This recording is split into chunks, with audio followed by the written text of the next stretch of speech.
ये जाएंगे कि भारतीय जनता पार्टी के माननीय राष्ट्रीय अध्यक्ष पटना में ही बोलकर आ गए क्षेत्रीय दलों के समाप्त होने का समय आ गया है। अब क्षेत्रीय दल अगर आप समाप्त कर दोगे तो नीतीश कुमार कहां जाएंगे? क्या भाजपा में सदस्यता लेंगे? तो आपने ही अपने भविष्य की योजना के कारण से नीतीश कुमार को चिंतित नहीं कर दिया।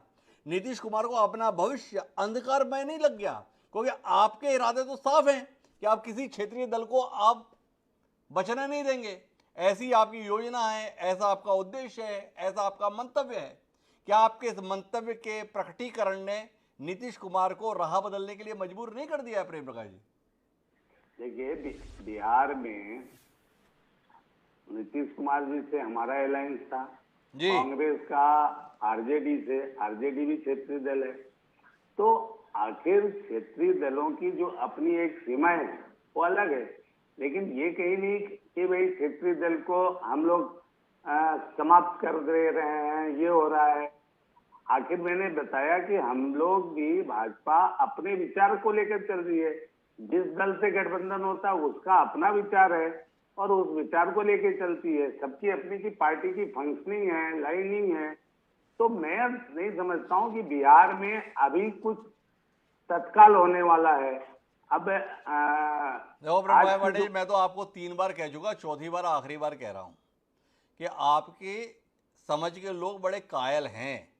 आपने आज बोल दिया कि मुझे तो नहीं लग रहा कुछ होने वाला हो, कल कुछ हो गया तो लोगों को आपकी समझ पर संदेह हो जाएगा कि प्रेम प्रकाश जी को समझ में नहीं आ रहा था क्या होने वाला है।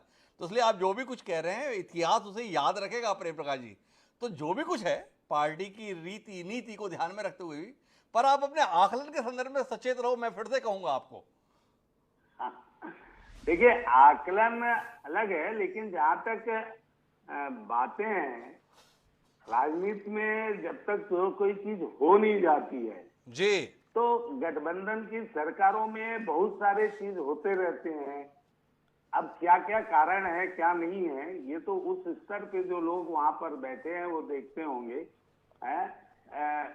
बहुत सी चीजें हम लोग भी समाचार के माध्यमों से पता कर रहे हैं। तो प्रेम कुमार जी के पास रुक करता हूं। प्रेम प्रकाश जी का लहजा, प्रेम प्रकाश जी का आत्मविश्वास, प्रेम प्रकाश जी का तरीका, प्रेम कुमार जी आपको क्या दिखा रहा है? भाजपा की सरकार, भाजपा के सहयोग से नीतीश कुमार की सरकार कुछ घंटों की, कुछ दिन की, कुछ हफ्ते की या कार्यकाल पूरा कर रही है?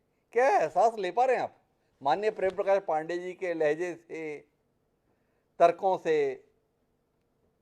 तेवर से?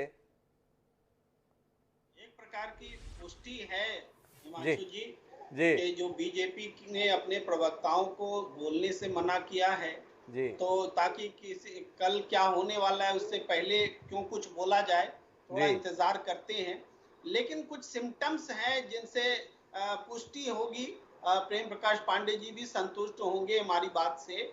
वो ये कि देखिए, पिछले दिनों कुछ घटनाएं घटी। जब जेपी नड्डा जी गए, अमित शाह जी गए, लेकिन नीतीश जी मिलने नहीं गए उनसे, ना वो लोग नीतीश जी से मिलने आए।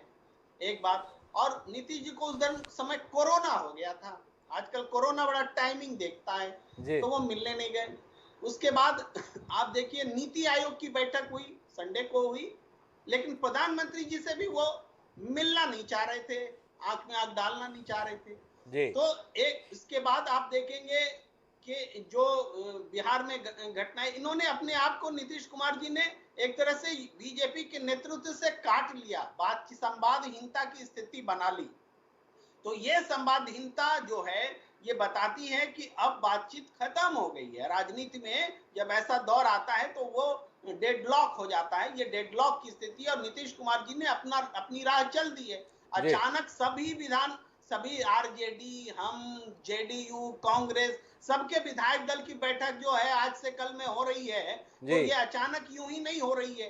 तो ये सारी बातें बताती हैं कि इनकी चुप्पी, इनके पास कुछ है नहीं बोलने के लिए, क्योंकि इनके पास संख्या नहीं है, और संख्या नहीं है तो सरकार गिरेगी तो उसको बचा नहीं सकते, वो गिरेगी तो गिरेगी, लेकिन गिरना तय हो चुका है।